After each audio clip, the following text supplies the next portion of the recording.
এটি ইয়েমেনের একটি মসজিদে ঘটে যাওয়া একটি ঘটনা। শেখ আবু ইমাদ ঘটনাটি বর্ণনা করছিলেন এভাবে। আমার এক বন্ধু বলল, গতকাল আমার পাশের গলির একজন মারা গেছেন। নাম আবু নাসের, বেশ বয়স্ক মানুষ ছিলেন। আল্লাহ ওনাকে জান্নাত নসিব করুন। তো জানাজার দাফন শেষে খাটিয়াটা মৃতদেহ বহনের খাট যখন ফেরত আনা হলো তখন বেশ রাত। এশার নামাজ শেষ, মসজিদও বন্ধ। তাই লোকেরা খাটিয়াটা মসজিদের দরজার বাইরের উঠোনে রেখে দিল, যাতে সকালে মুয়াজ্জিন বা খাদেম এসে সেটা জায়গা মতো রেখে দেয়। রাত তখন প্রায় 3:30। এক লোক মসজিদে আসলো, দেখলো উঠোন খোলা কিন্তু মসজিদের মেইন দরজা তালাবদ্ধ। সে কিছুক্ষণ অপেক্ষা করলো কিন্তু কেউ খুলল না। ওদিকে হাড় কাঁপানো শীত। হঠাৎ তার নজর পড়ল ওই খাটিয়াটার দিকে। ওটার ওপর আবার একটা চাদর বিছানো ছিল। ব্যাস, সে আর দেরি না করে খাটিয়ার ঢাকনা সরাল। ভেতরে মোটা কাপড় পাতা ছিল।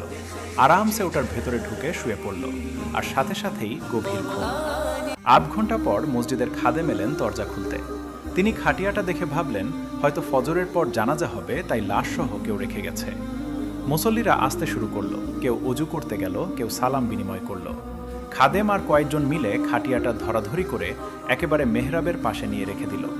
সবাই ভাবছে ভেতরে লাশ আছে, তাই কেউ আর ওটা নিয়ে ঘাটাঘাটি করেনি। তাছাড়া ভোরের বেলা সবার চোখে তখনও ঘুমের রেশ। ফজরের আজান হয়ে গেল। মসজিদে প্রায় 50 জনের মতো তো লোক। আমরা কাতার সোজা করে নামাজে দাঁড়ালাম। আমি ছিলাম একদম প্রথম কাতারে। দ্বিতীয় রাকাতেও সব ঠিক ছিল। হঠাৎ দেখলাম খাটিয়াটা নড়ছে। ভাবলাম এ কি, চোখের ভুল নাকি? চোখ কচলে আবার তাকালাম। না, স্বপ্ন না। ইমাম সাহেবের ঠিক পেছনে রাখা খাটিয়াটা সবার চোখের সামনে সত্যিই নড়ছে। আমার তো ভয়ে কলিজা শুকিয়ে গেল। পুরো কাতারে আতঙ্ক ছড়িয়ে পড়ল। ঠিক তখনই খাটিয়ার ভেতর থেকে লোকটা ঘুম ভেঙে ঢাকনাটা সরালো। মাথা বের করে সোজা জিজ্ঞেস করল, ভাই, আপনারা কি নামাজ পড়ে ফেলেছেন? ওরে ভাই, এরপরের দৃশ্য আর কি বলবো।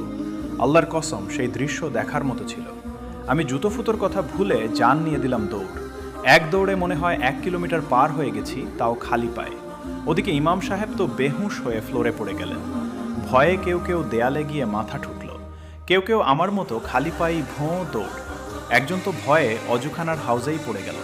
সোজা কথায় কয়েক সেকেন্ডের মধ্যে পুরো মসজিদ ফাঁকা। কিন্তু হাসির ব্যাপার হলো, ওই খাটিয়ার লোকটাও আমাদের সাথে সাথে দৌড়াতে শুরু করলো। সে দৌড়াচ্ছে আর সবার পিছু পিছু চিৎকার করছে, ও ভাই, কি হয়েছে? কেয়ামত হয়ে গেল নাকি? আপনারা দৌড়াচ্ছেন কেন? আর পেছনের লোকজন যতবার দেখছে যে লাশ তাদের পেছনে দৌড়াচ্ছে, তাদের দৌড়ানোর গতি তত বাড়ছে। বেচারা লোকটা তখনও চিল্লাচ্ছে, আমাকে ফজরের জন্য ডাক দিলেন না কেন? আল্লাহ আপনাদের বিচার করবেন। আসলে সে বুঝতেই পারছিল না যে এই লঙ্কাকাণ্ডের মূল হোতা